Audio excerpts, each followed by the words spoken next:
চলে আসলাম মজার একটি সিমাই আপনাদের সাথে শেয়ার করার জন্য। এই সিমাইটা দেখতে যেরকম সুন্দর হয়েছে, এটা খেতেও কিন্তু অসম্ভব মজা। দেখতে দেখতে কিন্তু রোজা চলে যাচ্ছে, ঈদ ঘনায় আসছে। ভাবলাম আপনাদের সাথে পারফেক্ট ভাবে কিভাবে এই জর্দা সিমাইটা তৈরি করবেন সেই রেসিপিটা আপনাদের সাথে শেয়ার করব। যারা জর্দা সিমাই তৈরি করতে পারেন তারা তো পারেনি, আলহামদুলিল্লাহ। আর যারা পারেন না তাদের জন্য আমার এই ভিডিওটা। একদম ঝরঝরা হয়েছে। তো ঈদে কিন্তু আমাদের সিমাই ছাড়া চলেই না।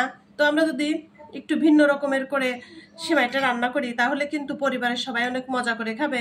আর পরিবারের সবাই যেটা মজা করে খায় সেটা কিন্তু নিজের কাছেও ভালো লাগে। তো চলুন কথা না বলি, এত সুন্দর ঝরঝরা জর্দা কিভাবে কি দিয়ে তৈরি করে ফেললাম সেটা একটু দেখে নিই। জর্দা সিমাইটা রান্না করার জন্য আমি এখানে আমার প্রয়োজন মতো সিমাই নিয়ে নিয়েছি। 1 কাপ চিনি, 1 কাপ দুধ, পরিমাণ মতো বাদাম কুচি, 3 টেবিল চামচ ঘি, কিশমিশ। চিনিটা আপনাদের ইচ্ছা মতো দিয়ে নেবেন, যেরকম মিষ্টি খেতে পছন্দ করেন সেরকম চিনিটা দিয়ে নেবেন।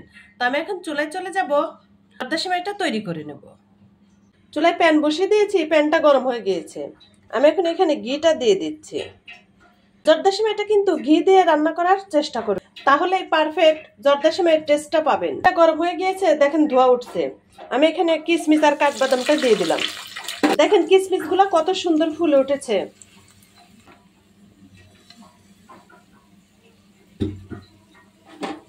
সিমাইটা কিন্তু ভাজা, তারপরেও একটু ঘিয়ের সাথে ভেজে নিতে হবে। চুলাটা কিন্তু লো হিটের মাঝামাঝি দিয়ে সিমাইটা ভেজে নিতে হবে। এটা সুন্দর করে ভেজে নিয়েছি, দেখেন একদম লাল লাল হয়েছে, কত সুন্দর। এখন আমি চিনিটা দিয়ে দিচ্ছি। এও সুন্দর করে আগে মিশিয়ে নিতে হবে, চিনি থেকে কিন্তু পানি বের হবে। 1/2 কাপ পানি নিয়ে নিয়েছি, সেটা দিয়ে দিচ্ছি। চিনি থেকে কিন্তু পানি বের হবে, এর জন্য 1/2 কাপ পানি দিয়ে দিলাম। চুলাটা লো হিটে দিয়ে আমি এখন ঢাকনা দিয়ে ঢেকে দেব। ঢাকনা দিয়ে 5 মিনিট রেখে দেব। আসলাম 5 মিনিট পর। এখন আমি এইভাবে সিমাইটা উল্টিয়ে দেব।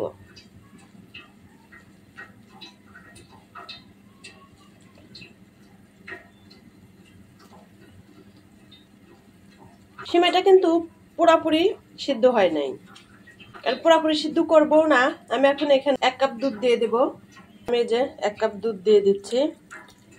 আপনারা চাইলে পানিটাও বেশি দিতে পারেন, কিন্তু পানিটা দিলে পারফেক্ট জর্দা সিমাইয়ের টেস্টটা পাবেন না। কিছু জিনিসে খাবারের স্বাদটা কিন্তু বাড়িয়ে। আবার আমি এভাবে ঢেকে 5 মিনিট রেখে দেব।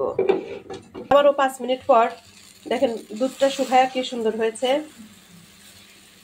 সুন্দর মতো নেড়ে চেড়ে নেব। জর্দা সিমাইটা কিন্তু দেখা যায় যে নরম হয়েছে, ঠান্ডার পরে কিন্তু একদম ঝরঝরা হয়ে যাবে। আমি হালকা করে একটু লবণ দিয়ে দিচ্ছি। এখানে একটা কাঁটা চামচ নিয়ে নিলাম। কাঁটা চামচ দিয়ে এভাবে নেড়ে নিতে হবে, তাহলে সুন্দর ঝরঝরা হয়ে, ঠান্ডা হতে হতে একদম ঝরঝরা হয়ে যাবে। দেখেন এই যে এক সাইড থেকে এভাবে নাড়তে হবে, তাহলে সুন্দর ঝরঝরা হয়ে যাবে। এই যে দেখেন ঠান্ডার পরে কত ঝরঝরা হয়ে গিয়েছে সিমাইটা, একদম পারফেক্ট।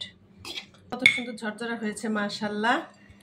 একদম এই যে দেখলেন তো কত সহজভাবেই একদম পারফেক্ট ভাবে আমরা জর্দা সিমাইটা তৈরি করে নিলাম। তবে এখন উপর দিয়ে একটু কিশমিশ, কাঠবাদাম আর অল্প কিছু খেজুর দিয়ে দিচ্ছি। এখন এই সিমাইটা খেতে যাবেন, কিশমিশ, কাঠবাদাম, খেজুর এগুলো দাঁতের নিচে পড়লে আলাদা একটা টেস্ট লাগবে।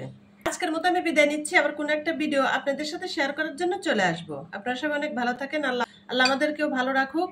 আল্লাহ হাফেজ, আসসালামু আলাইকুম।